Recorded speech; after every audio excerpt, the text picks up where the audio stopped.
വിപണി വിലയിരുത്തലുമായി ജിയോജിത് ഫിനാൻഷ്യൽ സർവീസസിലെ സീനിയർ ഇൻവെസ്റ്റ്മെന്റ് സ്ട്രാറ്റജിസ്റ്റും ജനറൽ മാനേജറുമായ കെ ദിലീപ് ചേരുന്നുണ്ട്. ദിലീപ്, ഇന്നത്തെ വിപണി വിലയിരുത്തൽ എങ്ങനെയാണ്? മിശ്രമായ വ്യാപാര ദിനങ്ങളായിരുന്നു കഴിഞ്ഞ ഒരാഴ്ച വിപണിയിലുണ്ടായിരുന്നത്. ആദ്യ ദിനം വലിയൊരു നഷ്ടത്തിലേക്ക് നീങ്ങിയെങ്കിലും തുടർന്നുള്ള 3 ദിവസങ്ങളിൽ വിപണിയിൽ നേട്ടം ആവർത്തിച്ചു. അവസാന ദിവസം വീണ്ടും വിൽപ്പനയിലേക്ക് നീങ്ങുന്ന ഒരു സാഹചര്യം ഉണ്ടായി.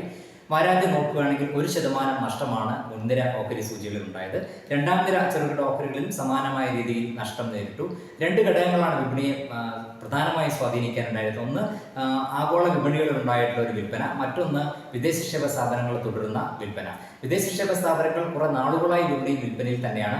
ഈ ഒരാഴ്ച എല്ലാ ദിവസങ്ങളിലും വിദേശ നിക്ഷേപ സ്ഥാപനങ്ങൾ വിൽപ്പനയാണ്. മാത്രമല്ല ഈ ഒരു മാസം തന്നെ പല ദിവസങ്ങളിലും വിദേശ നിക്ഷേപ സ്ഥാപനങ്ങൾ വിപണിയിൽ വിൽപ്പന തുടരുകയും അത് ഏതാണ്ട് 50,000 കോടിയോളം രൂപയ്ക്കടുത്ത് വിൽപ്പന വിദേശ നിക്ഷേപ സ്ഥാപനങ്ങളുടെ ഭാഗത്തു നിന്നും ഈ ഒരു മാസം തന്നെ ഉണ്ടായി.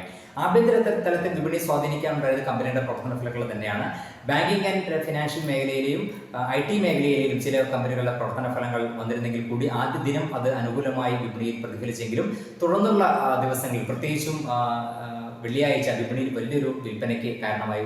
IT മേഖലയും ബാങ്കിങ് മേഖലയും കേന്ദ്രീകരിച്ചുകൊണ്ടുള്ള വിൽപ്പന തന്നെയായിരുന്നു വിപണിയുടെ വീഴ്ചയ്ക്ക് വെള്ളിയാഴ്ചത്തെ പ്രധാനപ്പെട്ട ഒരു കാരണം. ഒപ്പം തന്നെ രൂപയുടെ മൂല്യത്തിലുണ്ടായിട്ടുള്ള ഇടിവും ഒരു പ്രതികൂലമായിട്ടുള്ള ഒരു ആശങ്ക വിപണിയിൽ ഉണ്ടാക്കിയിട്ട് ചരിത്രത്തിൽ ഏറ്റവും കുറഞ്ഞ നിലവാരത്തിലേക്ക് രൂപയുടെ മൂല്യം എത്തി. ഏതാണ്ട് ഡോളറുമായി താരതമ്യം ചെയ്യുമ്പോൾ 86.64 എന്ന നിലവാരത്തേക്ക് രൂപയുടെ മൂല്യവും എത്തിയിരുന്നു.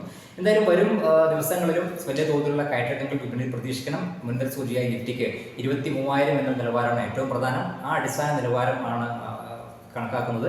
23,500 മുകളിലേക്കുള്ള പ്രതിരോധ നിലവാരമായി കണക്കാക്കുന്നത്. ആ നിലവാരത്തിന് മുകളിൽ വ്യാപാരം നടക്കുന്ന ഒരു സാഹചര്യത്തിൽ മാത്രമേ മുന്നോട്ട് നീങ്ങാനുള്ള സാധ്യതയുള്ളൂ.